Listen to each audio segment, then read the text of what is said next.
اعلیٰ حضرت فاضل بریلوی کبھی کبھار ایسا ہوتا کہ 4 افراد آپ کے قریب بیٹھتے ہیں اور آپ جو ہے سوال کا جواب لکھواتے. انداز کیا ہوتا؟ انداز یہ ہوتا، آپ اس ایک کو کہتے سوال سنا.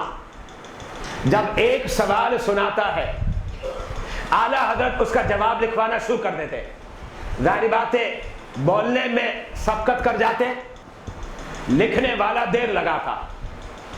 اب اعلیٰ حضرت دوسرے کو کہتے تم سوال پڑھو، اور اس طریقے سے چاروں کے سوال سن لیے جاتے اور چاروں کو یکے بعد دیگر جواب دکھاتے.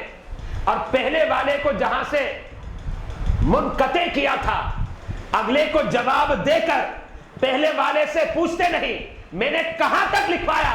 اعلیٰ حضرت کے ذہن میں ہوتا میں نے یہاں تک پہلے والے کو لکھایا ہے. امام اہل سنت کیا کرتے؟ اس کو وحی سے لکھوانا شروع کر دیتے. اب ایسا حافظہ کہاں ملے گا؟